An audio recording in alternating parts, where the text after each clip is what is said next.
Bismillahirrahmanirrahim. Assalamualaikum warahmatullahi wabarakatuh. Selamat datang, selamat berjumpa kembali dan selamat bergabung di channel Rusky Bikatra kali ini. Salah satu channel yang akan selalu mengupas tuntas serta berbagi tentang ilmu seputar ternak entok.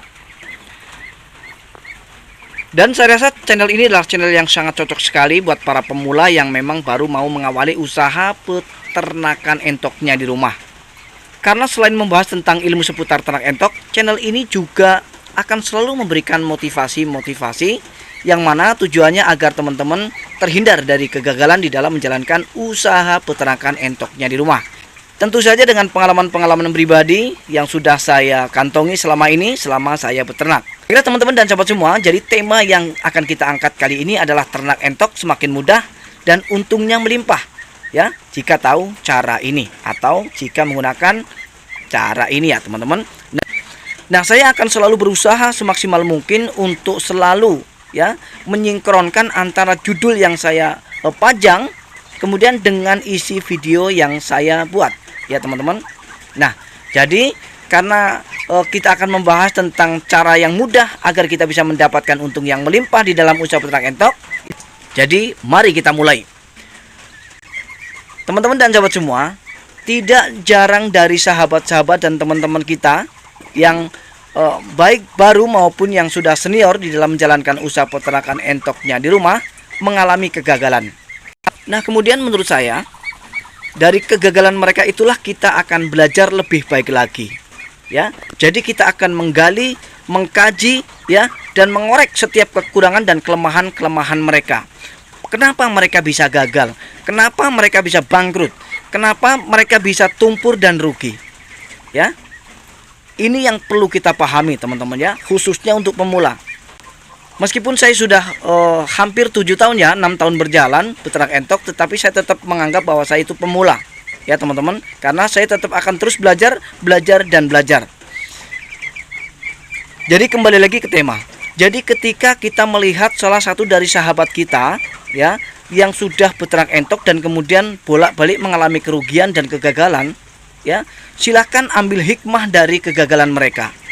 Ya, seperti yang saya katakan tadi, gali kesalahan mereka, kaji, kemudian kita koreksi, ya, cari kelemahan-kelemahan yang mereka lakukan. Karena peternak entok ini, teman-teman dan sahabat semua, ya, ini banyak yang perlu kita pelajari. Nah, yang harus dilakukan untuk pemula yang mau melakukan usaha peternakan entoknya di rumah, sebelum kita melangkah dan menentukan ya berapa modal yang harus kita keluarkan, terlebih dahulu teman-teman dan sahabat semua harus menentukan dan menerapkan materi peternakannya. Ya. Karena ini penting. Yang saya maksud dengan materi peternakannya, jadi teman-teman itu harus menentukan jenis entok apa yang akan teman-teman dan sahabat semua ternak. Dan saran saya, sebelum teman-teman dan sahabat semua menentukan atau memilih jenis entok apa yang akan kita ternak, tentu saja harus melihat ya situasi dan kondisi wilayah teman-teman masing-masing. Karena seperti yang sudah saya jelaskan di video saya sebelumnya, bahwa belum tentu keadaan wilayah saya ini sama dengan keadaan wilayah teman-teman di sana. Yang mana wilayah saya ini, khususnya di Kabupaten Batubara, Sumatera Utara, orang atau masyarakat lebih memilih ya untuk daging entok jenis lokal. Nah, inilah alasan kenapa saya sampai sekarang lebih dari 6 tahun kemudian mempertahankan usaha ternak dari jenis entok lokal. Tapi meskipun begitu, bukan berarti teman-teman harus melakukan apa yang saya lakukan. Artinya, saya memilih jenis entok lokal, kemudian teman-teman juga akan menerapkannya di wilayah teman-teman. Jangan seperti itu.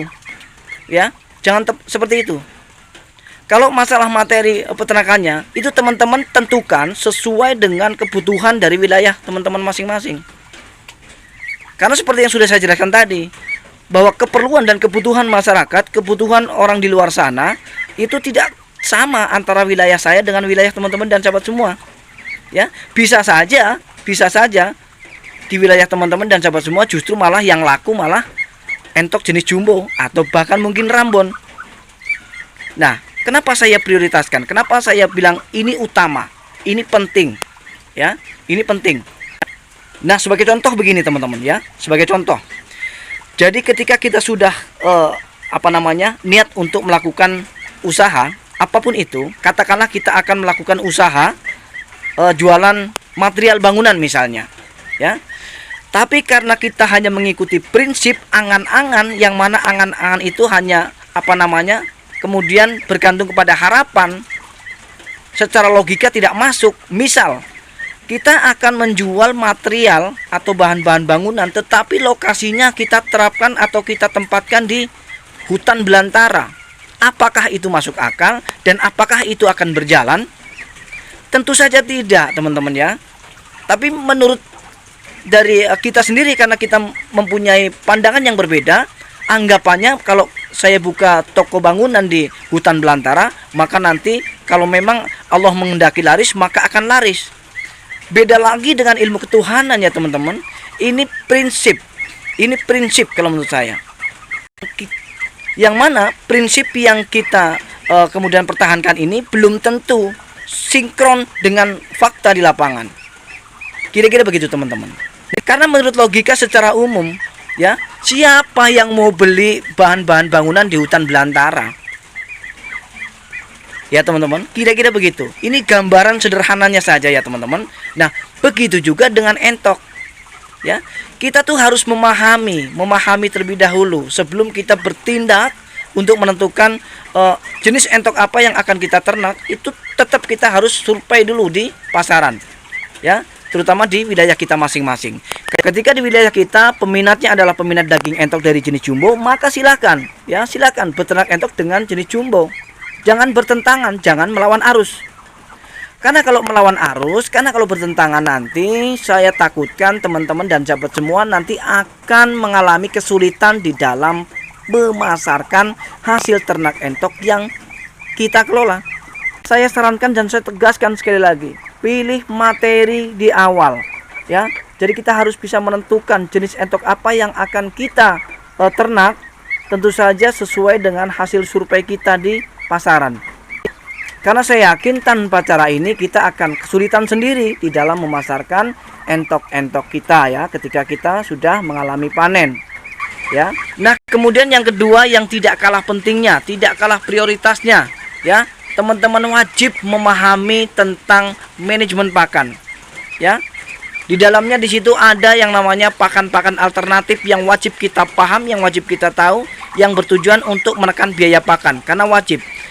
Karena seperti kita tahu bersama bahwa untuk mendapatkan keuntungan dari usaha peternakan entok, ya, 80% adalah berkaitan dengan pakan, ya teman-teman.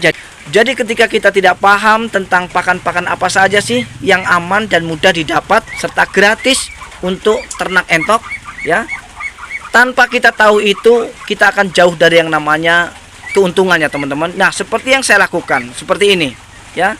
Daun-daunan ini teman-teman saya persiapkan setiap hari secara bergantian, ya.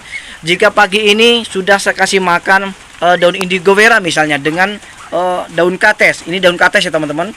Maka untuk hari esok ya kita akan selingi. Kita akan selingi dengan pakan-pakan alternatif lain. Mungkin misalnya dari rebusan daun ubi atau gedepok pisang. Jadi secara variatif ya teman-teman. Nah, seperti yang sudah saya kacu ini adalah hasil racikan antara dedak sama daun indigo vera dan juga daun kates.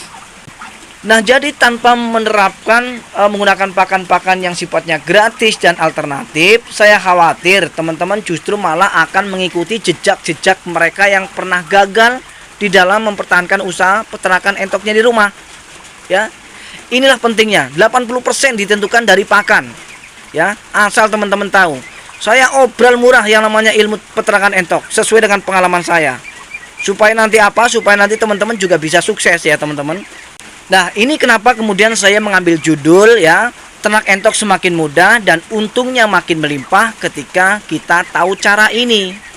Ya. Karena kadang-kadang hal sepele, hal sederhana tapi dilewati, ya. Padahal kalau dilewati sebetulnya resikonya besar, resikonya ya tumpur atau rugi. Tetapi banyak yang terlewatkan. Ini yang perlu kita kantongi, ini yang perlu kita benahi bersama.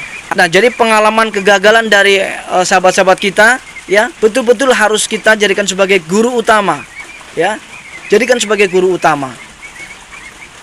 Kalau bisa kegagalan mereka adalah jembatan untuk menuju suksesnya kita. Karena kita belajar dari kegagalan mereka. Itu yang terpenting teman-teman ya. Jadi kalau namanya Betrak Entok ini tidak ada suhu, tidak ada master. Kalau menurut saya tidak ada. Kita belajarnya ya dari pengalaman ya. Tetapi jangan lupa kita juga tidak boleh egois ya. Yang namanya pendapat itu boleh kita tampung sebatas sejalan atau sinkron dengan fakta. Tapi sebagai peternak, meskipun begitu kita juga tidak boleh egois. Artinya tidak boleh mempertahankan pendapatnya sendiri dan tidak mau mendengarkan pendapat orang lain. Selagi pendapat orang lain ini adalah pendapat yang kemudian membawa kita ke ranah kesuksesan, kenapa tidak? Kita ya wajib ambil ya teman-teman. Ya. Nah, saya rasa teman-teman dan sahabat semua, saya sudah banyak sekali ngoceh ya di sini ya. Tujuannya agar teman-teman nanti terhindar dari kerugian ya. Karena ini sangat cocok untuk pemula, sangat cocok ya.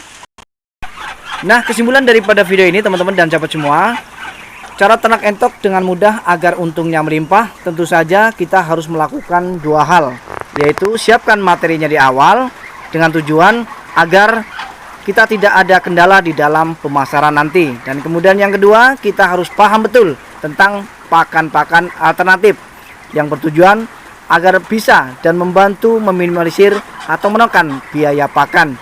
Dengan kita bisa meminimalisir biaya pakan, secara otomatis kita akan dekat dengan keuntungan ya teman-teman. Baik teman-teman dan sahabat semua, akhirnya saya harus menutup dulu video ini. Mudah-mudahan meskipun singkat tetapi bermanfaat.